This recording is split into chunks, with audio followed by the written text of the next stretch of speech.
कलाम अल्लाह का, लावे जिब्रील, तिलावत करे मुस्तफ़ा, लिख ले सैयदना अमीर मुआविया। सैयदना अमीर मुआविया पे उंगलियां उठाने वालों, मां ने अगर गैरतदार दूध पिलाई होती तो शायद ये बोली ना बोलते। ला दुनिया में कोई एक किताब दिखा दे, एक किताब जहां यजीद के बाद इब्ने अमीर मुआविया लिखा हुआ मिल जाए।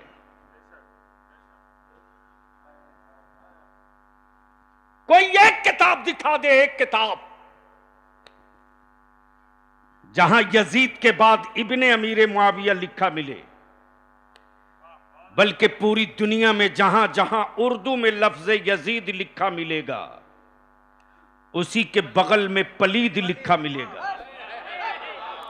और अरबी में जहां जहां यजीद मिलेगा, वहीं वहीं लईन मिलेगा। लेकिन दुनिया में कोई एक ऐसी किताब अब तक न छपी जहां हुसैन लिखा हो और इब्ने अली न लिखा हो।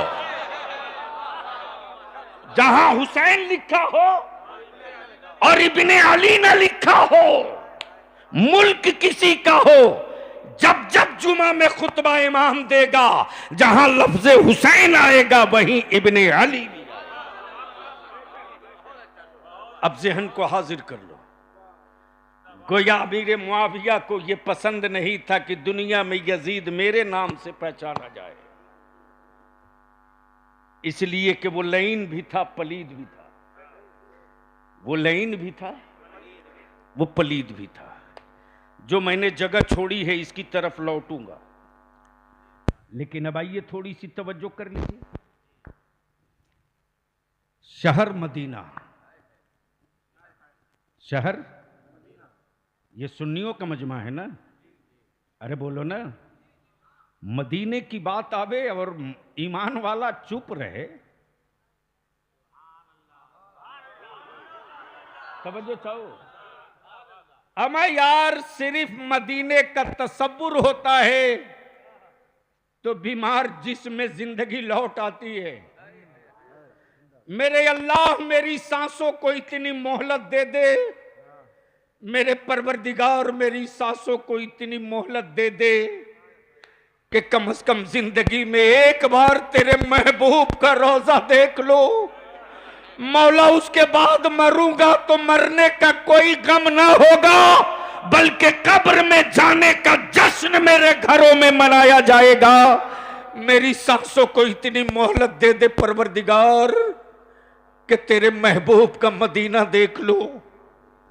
और लफ्ज़ मदीना आवे, ईमान वालों के सामने चुप रहे, जरूर कहीं ना कहीं कंफ्यूजन हो सकता है। शहर मदीना, बोल दो बोल दो बोल दो। सुनोगे तो बोलना पड़ेगा, सुनोगे तो बोलना पड़ेगा। बोल दो जोर से, जोर से। शहर मदीना, शहर मदीना, जगह मस्जिद नबवी शरीफ।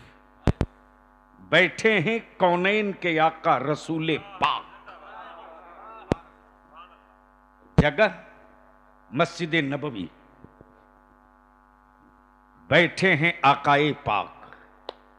बच्चे आए दो, एक नबी कौनैन का अपना बेटा सैयदना इब्राहिम, और एक रसूल पाक अलैहिस्सलाम की बेटी का बेटा सैयदना इमाम हुसैन।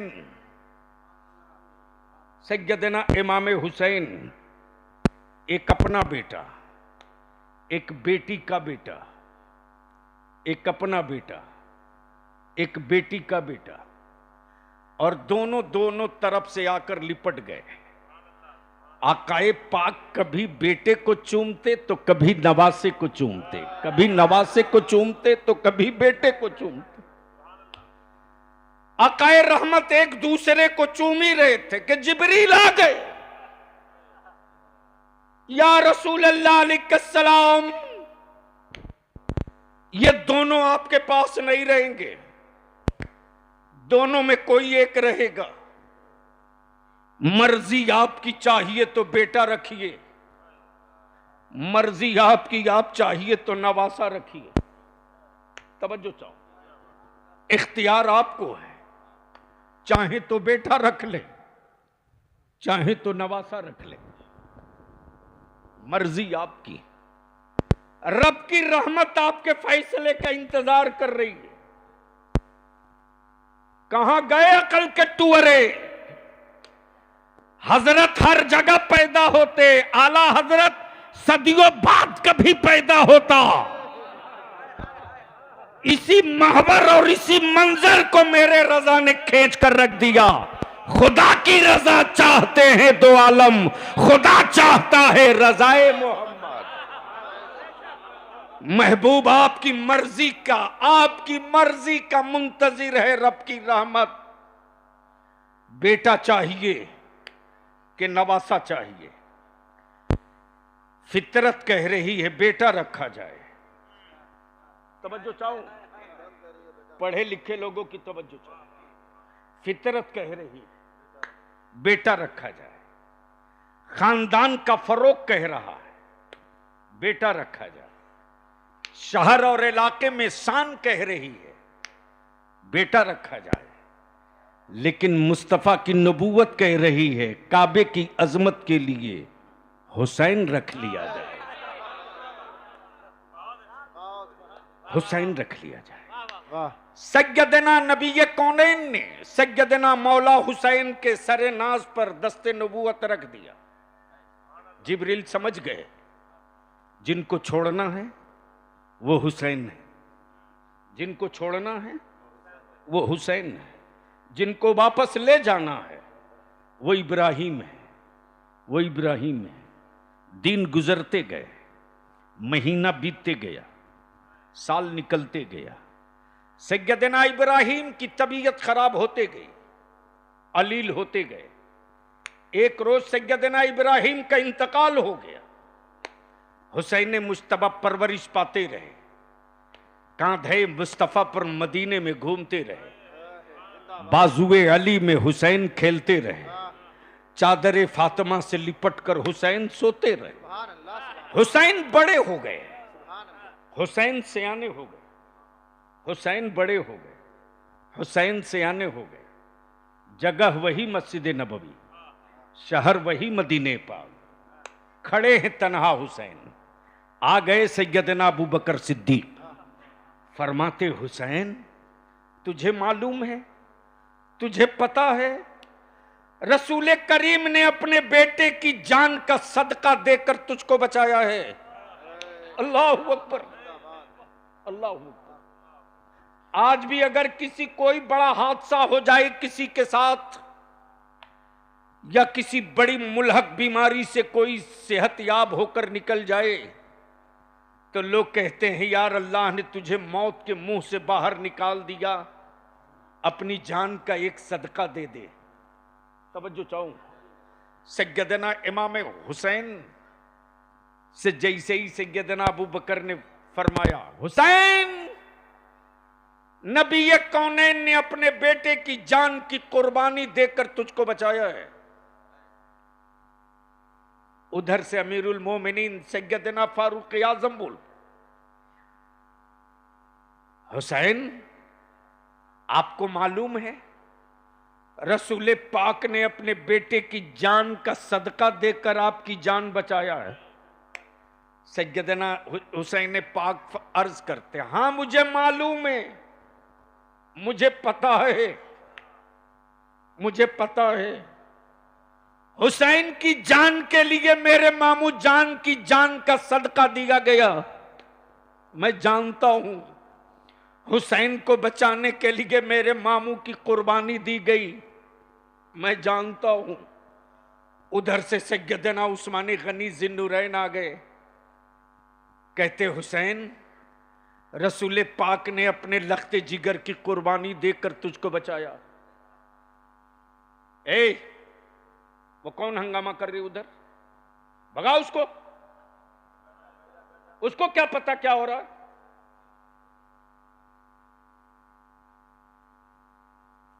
उधर से सैयदना उस्मान गनी ज़ुन्नूरैन आ गए।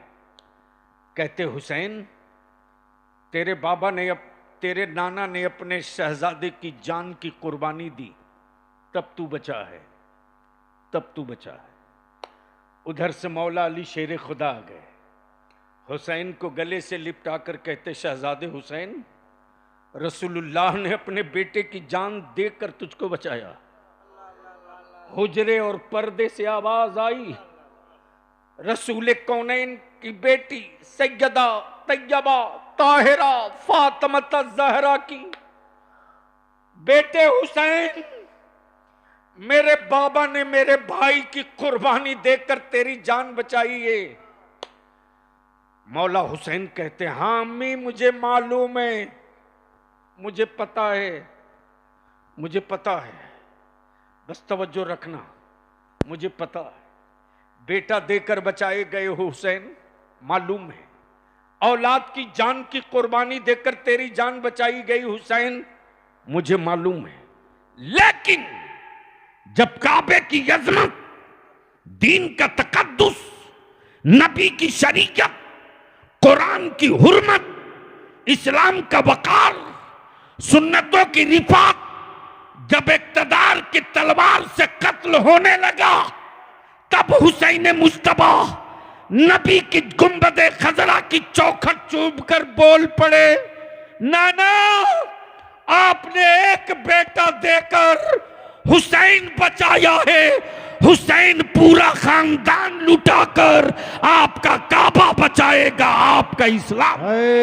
नारे तकबीर, नारे रिसालत, हुजूर गाज़ी मिल्लत, जिक्र शुहदाए करबला, मसलके आला हजरत।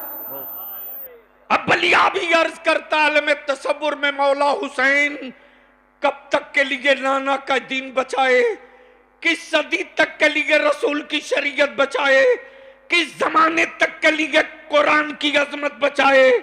तो जवाब मिलेगा, मुझसे मत पूछ, मुझसे मत पूछ, ऊंची इमारत बनाने वाले से पूछ ले, ऊंची इमारत बनाने वाले से पूछ ले। दुनिया में इस्लाम से ऊंची कोई इमारत नहीं, तो करबला से मजबूत कोई मिट्टी नहीं। अब जहन को यहीं हाजिर रखना, जहन को यहीं काश ये गुफ्तगू कहीं और हुई होती, काश ये गुफ्तगू में कहीं और किया होता। मुझे मालूम है कि आज मैंने अच्छी चीज वहां खोल दी है जहां ढक्कन नहीं खोलनी चाहिए, वहीं किताबे इश्क खोल दिया। बस मोहब्बत से बोल दो, या हुसैन, जोर से, रंग में, रंग में, रंग में। अब बलियाबी कहता, चाहे कुफ्र यहूदियत की शक्ल में हो, नसरानियत की शक्ल में हो, सुलेह कुल्लियत की शक्ल में हो, राफजियत की शक्ल में हो, बदअकीदगियत की शक्ल में हो, आज भी नामे हुसैन की गर्मी वैसे ही हिट है कि कल हुसैन का नाम लो तो कूफा खाली हो जाए, आज हुसैन का नाम ले लो तो गद्दारे मुस्तफा से इलाका खाली हो जाए। आज भी ये गर्मी बाकी है, आज भी ये गर्मी बाकी है। तकबीर, वही बोले जिसके मुंह में जबान है। नारे तकबीर, नारे रिसालत, मसलके आला हजरत, निस्बते आला हजरत, हुजूर ताजुश शरिया, गाज़िये मिल्लत, उलमाए दीनो मतीन। जहन को हाजिर, मौला हुसैन कब तक के लिए बचाया। मुफ्ती साहब, मुफ्ती साहब, बस दो चंद लोग हैं जिन्हें देखकर मैं बोल रहा हूं, वरना सच ये है कि हमको भी दाएं बाएं करके निकल लेना चाहिए, लेकिन कुछ ही लोग हैं जिन्हें देखकर बोल रहा हूं। मौला हुसैन कब तक के लिए बचाया है, तब यहीं रुक कर एक जवाब ले लो। यजीद को हुक्मरां मानने वालों, अकल के टुअरों, काबे की कुंजी रख लेने से कोई ईमान वालों का अमीरुल मोमिनीन नहीं हो जाता। पल्ले नहीं पड़ा ना, दिक्कत है। पल्ले नहीं पड़ा। काबे की कुंजी रख लेने से कोई ईमान वालों का अमीरुल मोमिनीन नहीं हो जाता। अगर ईमान वालों का अमीरुल मोमिनीन हो जाता काबे की कुंजी रखने से, तो आज के सऊदिया के शाह पूरी दुनिया के रहनुमा हो जाते। लेकिन सऊदिया के टुकड़ाखोर, काबे की कमाई से हवेली बनाने वाले, हाजियों के टैक्स के पैसे से जहाज पर घूमने वालों, अरे तुमसे करोड़ों दर्जा ईमान की गर्मी तो भारत के सुन्नियों में है कि फलस्तीन पर बम गिरता है तो फलस्तीन जिंदाबाद का नारा इंडिया में लगता है। काबे की अरे हजरत लाशें हैं। तवज्जो चाहो। काबे की कुंजी रख लेने से कोई ईमान वालों का अमीरुल मोमिनीन नहीं होता। बोल दो बोल दो बोल दो बोल दो। तवज्जो चाहो, तवज्जो चाहो।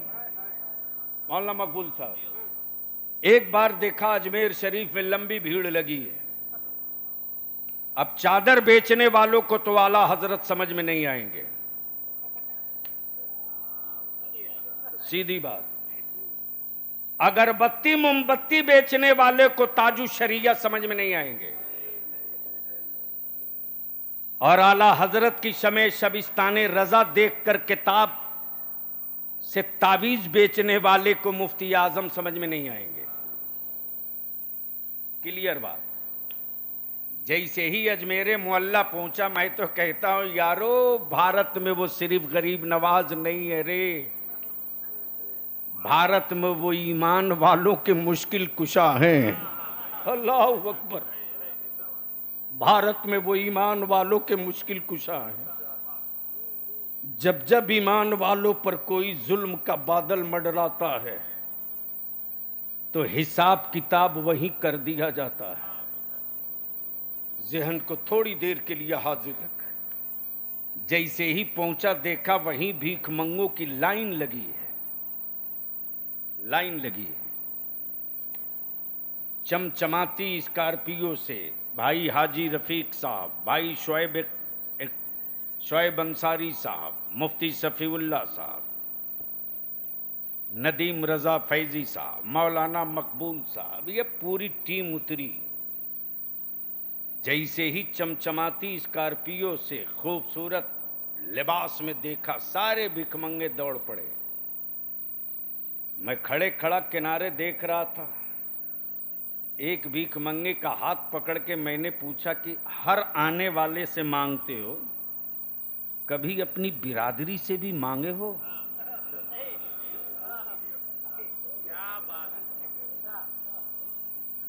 तो भिखमंगे ने जवाब दिया, मैं भिखमंगा जरूर हूं, भेजा लेस नहीं हूं। मुझे मालूम है कि अपनी तरह वालों से नहीं मांगा जाता।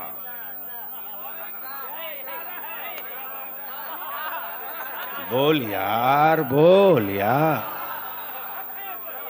मुझे मालूम है कि अपनी तरह वालों से नहीं मांगा जाता, अपने से बेहतर वाले से मांगा जाता। अब बलियाबी को अर्ज करने दो। गवर्नर हाउस पे कब्जा यजीद का, फुरात पे कब्जा यजीद का, लश्कर पे कब्जा यजीद का, पानी पे कब्जा यजीद का, सिक्के और सल्तनत पर कब्जा यजीद का। लेकिन उस हुसैन के सामने हाथ फैलाए खड़ा है जिस हुसैन के घर 3 दिन से चूल्हे में आग नहीं जली है। 3 दिन से चूल्हे में आग नहीं जली है। वो वक्त का हुक्मरान हथेली फैलाए खड़ा है, हुसैन दे दो, दे दो। जवान बेटा मदीने लौट जाएगा, हाथ दे दो। तेरी औलादों को कोई जख्म न लगेगा, हाथ दे दो। तेरे बच्चों पर पानी बंद न होगा, हाथ दे दो। तेरे खेमे न फूके जाएंगे, हाथ दे दो, दे दो। बलिया भी पूछता आज भी उस बदजात की रूह से बता, सत्ता और हुकूमत पर तेरा कब्जा था, जिसके घर 3 दिन से चूल्हे में आग न जली, उससे क्या मांग रहा है, उससे क्या मांग रहा। तो यजीद आज भी कहने पर मजबूर है कि लकड़ी के तख्ते पर यजीद का कब्जा है, मुस्तफा की उम्मत के दिलों पर हुसैन का कब्जा है। नारे तकबीर, नारे रिसालत,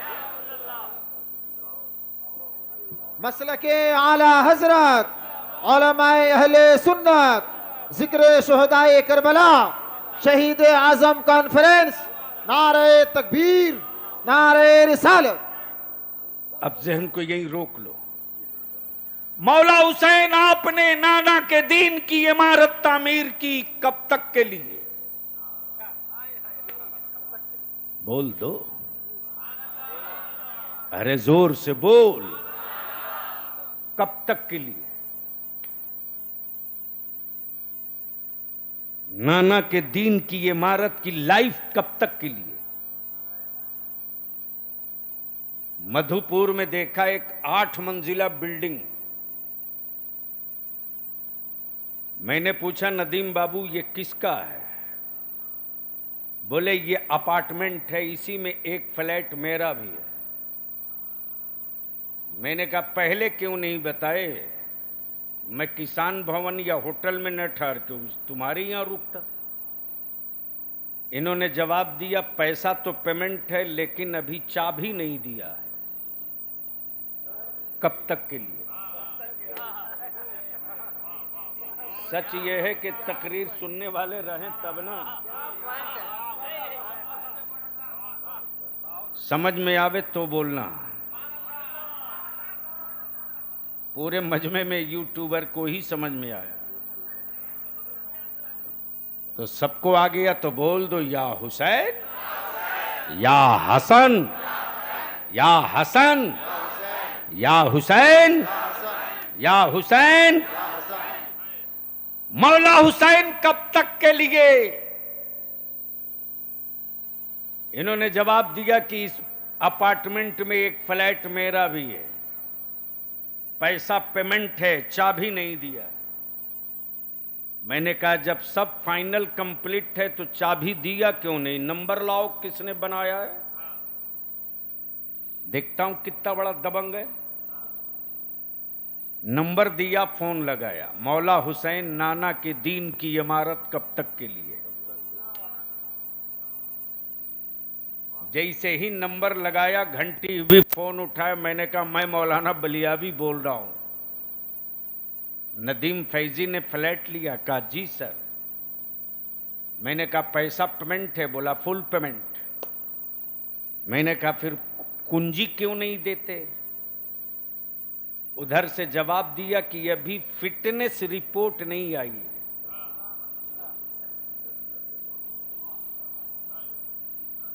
फिटनेस रिपोर्ट नहीं आई।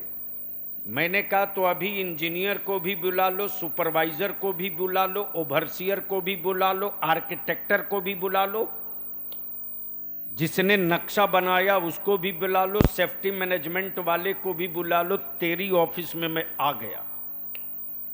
जैसे ही पहुंचा उसने एक नक्शा निकाल के रखा।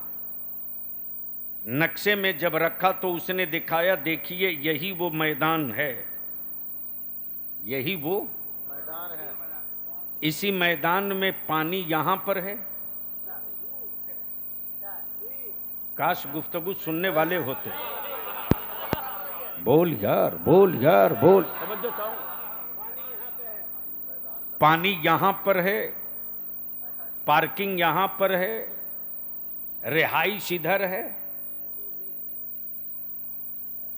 स्विमिंग पूल इधर है, सामूहिक लाइब्रेरी उधर है।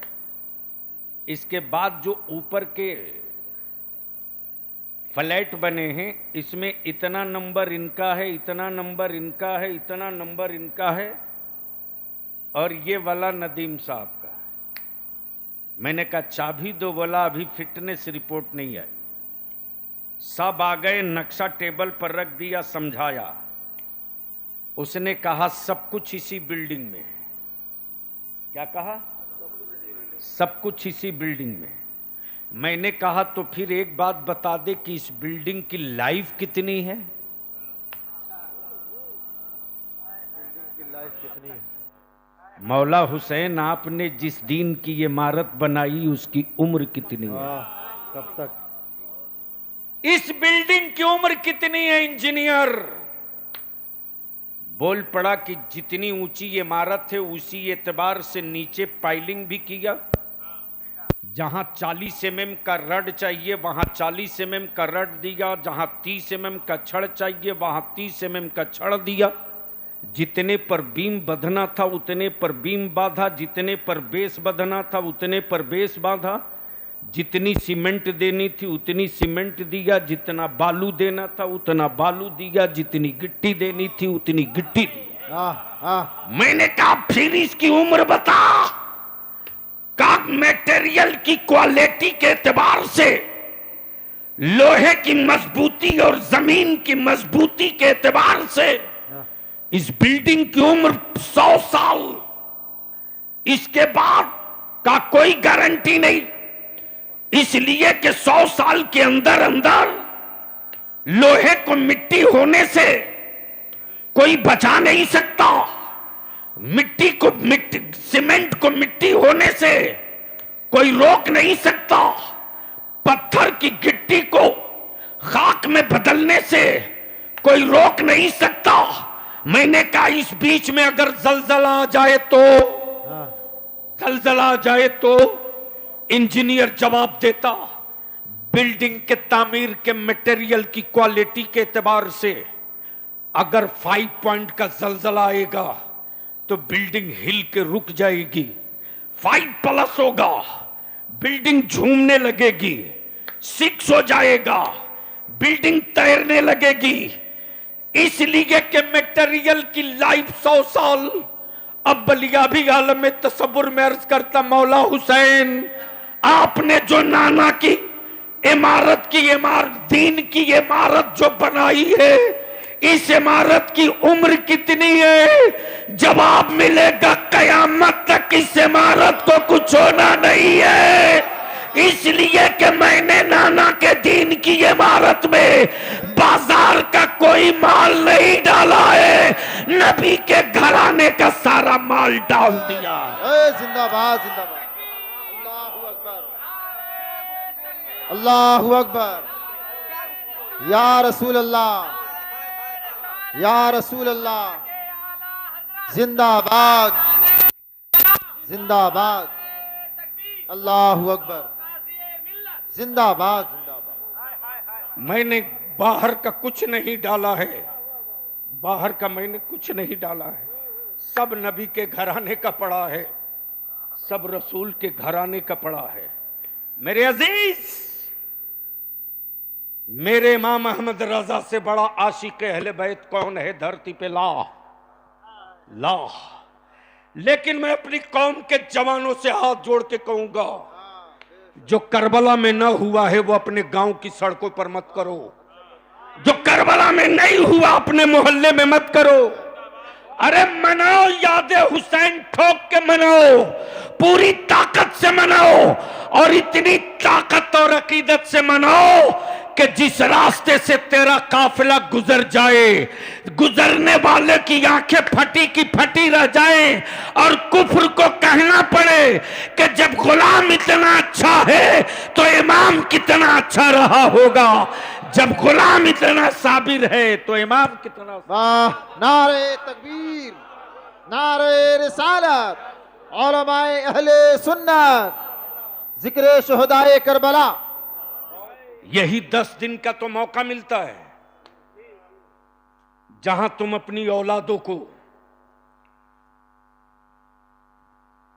फन्ने हिरफत का हर फन सिखा सकते हो। लेकिन जिस कौम के नौजवान लोहे की चूड़ियों का बोझ उठाने के आदी हों, उस कौम की औलादें कभी इस्लाम के लिए तलवार नहीं उठा सकती। और जिन कौम के बच्चों में, जिस कौम के बच्चों में नबी की सुन्नतें बचाने का जज्बा हो, उस कौम की औलादों को कोई काफिर आंख नहीं दिखा सकता। लोगों की तलवार की चमक से गर्दनें कट जाएं, ये कोई गारंटी नहीं, लेकिन नबी के आशिकों की चमक से कुफ्र हर दौर में कटा है, आगे भी कटेगा। शर्त यह है कि अपने आप को तैयार करो। आखिरी बात अर्ज करूंगा, आखिरी बात। झारखंड में उर्दू पटक के जबा कर दी गई, मदरसे को जमीन खोद के गाड़ दिया गया, हमारे बच्चों को लेबर बना दिया गया। तुम सिर्फ पत्थर तोड़ोगे, इससे बेसी कुछ नहीं करोगे। लीडर पैदा करो, लीडर, लीडर पैदा करो, लीडर पैदा करो। अब मस्जिदें बनाने का मसला नहीं है, मदरसों की तामीर का मसला नहीं है, बल्कि बनी हुई मस्जिदों के बचाने का मसला है, बने हुए मदरसों को चलाने का मसला है। और ये काम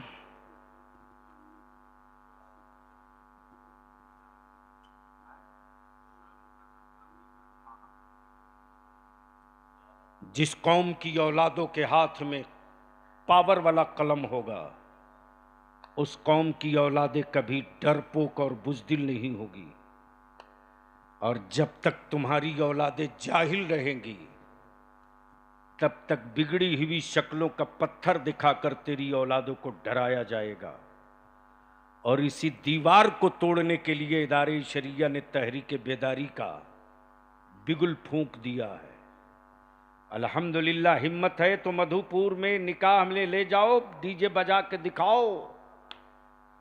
मधुपुर के बच्चे समझा देंगे कि कितने बड़े सेठिया हो, औकात बता देंगे। अरे सैयदा फातिमा की कनीज़ें कभी जमीन पर बोझ नहीं थी रे। सैयदा फातिमा की कनीज़ों को बोझ आपने बनाया। आपने बेटे को 5 लाख रुपया और एक बुलेट कीमत लगाकर मेरी कौम की बेटियों को बोझ बना दिया आपने।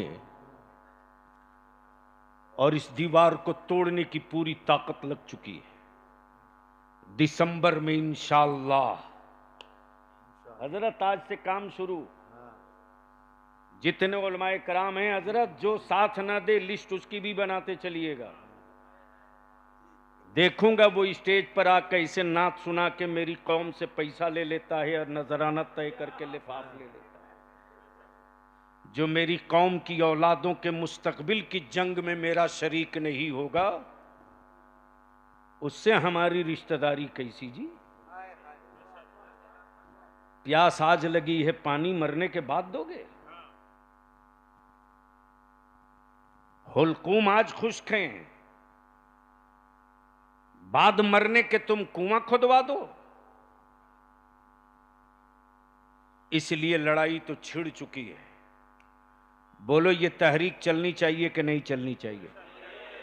चारों तरफ से हाथ उठा के हाँ ना में बोलो, ये तहरीक चलनी चाहिए कि नहीं चलनी चाहिए? तो जितने नौजवान चाहे जिस किसी गांव से आए हो, शोएब बाबू हैं कि नहीं? आजा। अल्लाह ताला नजरे बद से बचाए। आमीन बोलने में जबान तो नहीं घिस रही है? अल्लाह ताला तमाम सुन्नियों की हिफाजत करे। अल्लाह ताला मेरे उलमा की उम्रों में बरकतें अता करे। याद रखना। आजा इधर, आजा बाबू, आजा मेरे बगल में आजा। बलियावी की जिंदगी का एक ही मिशन है, अच्छा आलिम पैदा करो, अच्छा लीडर पैदा करो। ये 2 पहिए हैं, 2। आलिम अच्छा रहेगा तो मेरी कौम के बच्चे आवारा नहीं होंगे, और लीडर मेरी कौम का मुखलिस होगा तो मेरे बच्चों का कोई हक लूट के भागेगा नहीं। बोलो बात सही है कि गलत? जोर से बोलो, सही है कि गलत? मैं जानता हूं आपका दिल थोड़ा छोटा हुआ है, लेकिन दिल छोटा नहीं करना। आसमान ने अपना काम किया, नबी के आशिक ने अपना काम किया।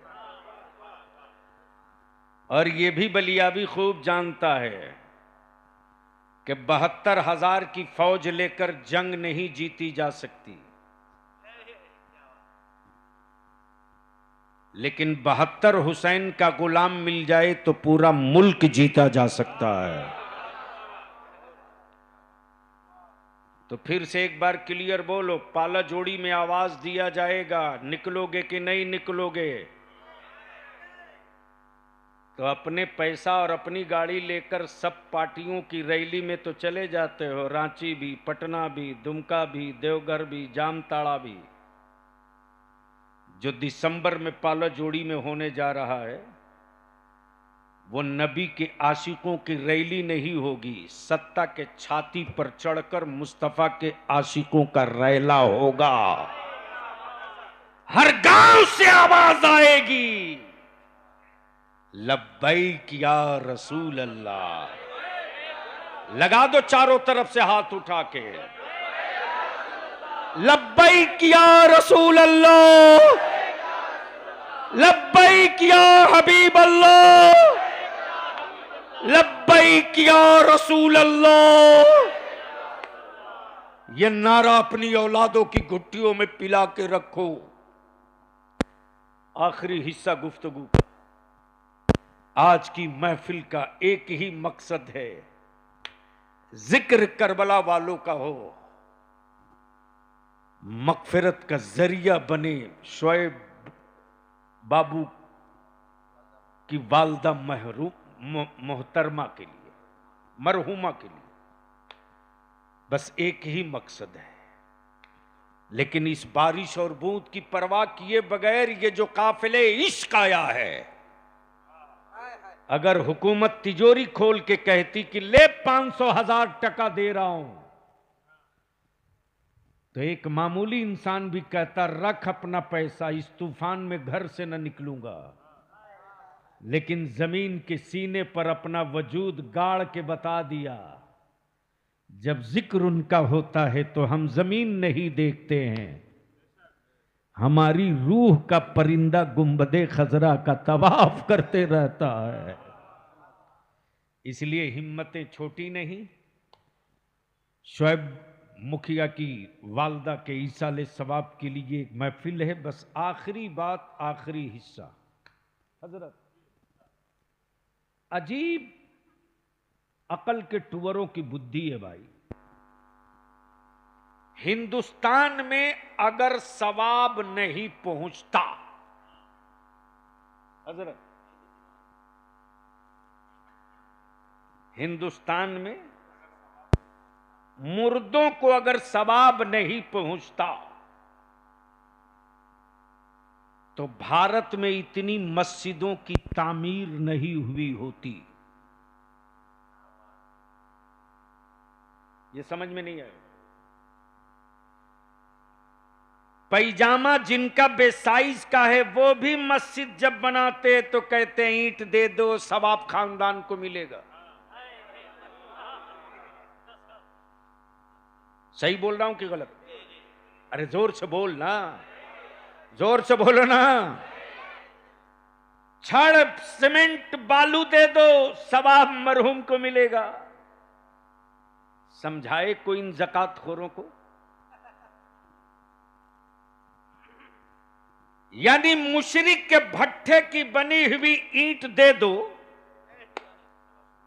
तो सवाब उनके मरहूम को मिल जाए, और हम 30 पारा कुरान पढ़ करके बख्श दे तो कहे हराम हो गया। यही ना। इसलिए इस झगड़े में मत पड़ो। क्लियर यही है कि मरहुमीन के लिए तुम जब जब जहां से जो भी उनके सवाब की नीयत करके काम करोगे, नीयत तुम्हारी सवाब की होगी तो कोई बख्शने वाला हो कि ना हो, सवाब खुद ब खुद वहां गिरते चला जाता है। अल्लाह तबारक व तआला मरहूमा की मगफरत फरमाए, करवट करवट जन्नत अता फरमाए। रब्बे कायनात, मेरी जिंदगी को तूने सांसें दी है, तो उन सांसों में हुसैन का इश्क दे दे, और सीने में दिल दिया है तो मुस्तफ़ा की मोहब्बत में धड़कने वाला लहू दे दे। अब मौला आंखें दी है तो मरने से पहले अपने हबीब के रोजे की जियारत की मोहलत दे दे। कोई रहे न रहे मुस्तफ़ा का दीन रहेगा, इसलिए कि और इमारतों की उम्र गिट्टी मिट्टी बालू सीमेंट पर टिकी है, मुस्तफ़ा के दीन की इमारत अली के बेटों के लहू पर टिका है। यार जिंदा सोहबत बाकी, खुदा हाफिज, सलाम अलैकुम।